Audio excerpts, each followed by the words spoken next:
My Lords, I'd like to follow the noble lady Baroness Buscombe, and I'd like to pay particular tribute to the contribution from Baroness Hunt, which I found insightful and helpful.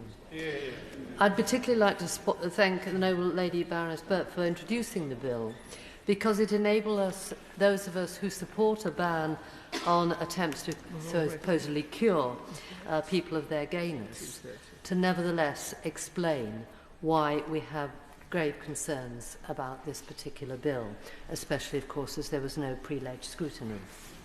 Like everyone, I hope, in the House, I'm certainly not anti-trans, and I'm not worried about what consenting adults do in public or in private. But I'm worried about children and young people, and it is about safeguarding that I want to speak. I certainly support the outlawing of conversion therapy with regard to sexual orientation, and I'm respectful of trans people whose lives are greatly improved by their change in gender. However, there are major risks affecting transgender issues in relation to young people.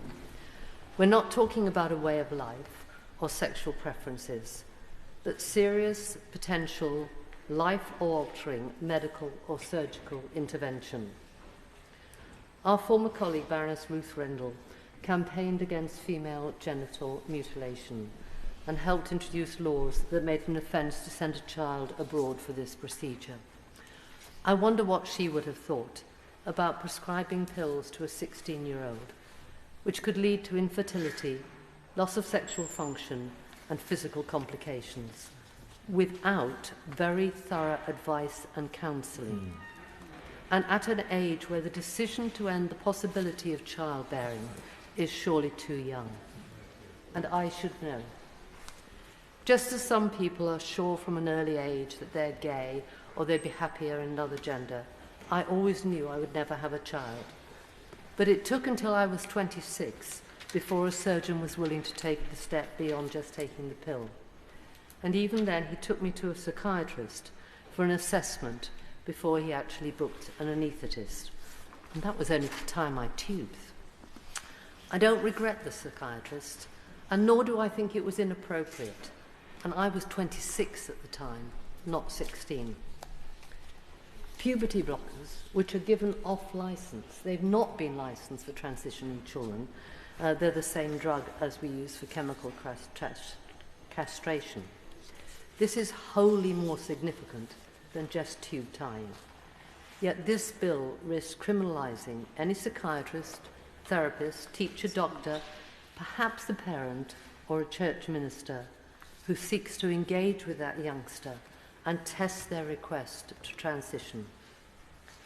Is it not a duty on any surgeon or prescribing medic to be absolutely sure the young person really understands all the consequences of such a life-changing and irreversible medical interaction before they simply affirmed and assented to the patient's request? There is, of course, an interesting question as to whether this bill only covers discussions about a discussion about whether the patient is certain they want to make a change. What about the discussions the other way, the automatic gender-affirming treatments, which come close to persuading someone they want to transition? Perhaps it's those therapists who are engaging in conversion therapy, albeit directing someone to transition as a way of resolving unhappiness or dissatisfaction in their current life, or mere confusion because they are still very young. That's not neutral exploration. It's one-way advice. It says, this is the answer to your problems. Sometimes it is. But the idea that we criminalise discussion, which explores the reason for the desire for change, and which checks that the young person fully understands the impact of physical change, possible, probable loss of childbearing and sexual function, probably before they've even enjoyed good sex. Now that is ludicrous. Informed consent, especially at 16, needs complete understanding. 16-year-olds can't vote. They can't have a tattoo until they're 18. They can't marry until they're 18. So while we believe that marriage, which can be undone, we've already had examples of that, can't take place until they're 18, we seem content for a 16-year-old to risk their future without the benefit of talking therapy to ensure they understand the risks. My friend's daughter started hormone treatment at 16.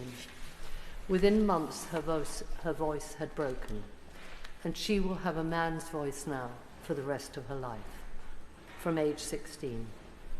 There are practitioners very happy to speed transition for young people, irreversible changes without parental consent. Gender Plus, for example, markets itself as follows. A post-assessment referral to our associated hormone clinic is available to those 16 years and above. Hormone clinics will be run by a hybrid, offering in-person or virtual appointments, though consent must be taken in person. The clinics are nurse-led, run by a nurse consultant who has several years' experience with GIDS, the Tavistock.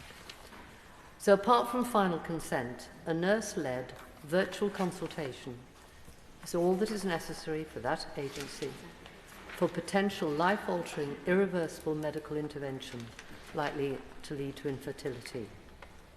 It is this unquestioning affirmative approach which is not open-minded, and it's at odds with standard practice in all other clinical encounters.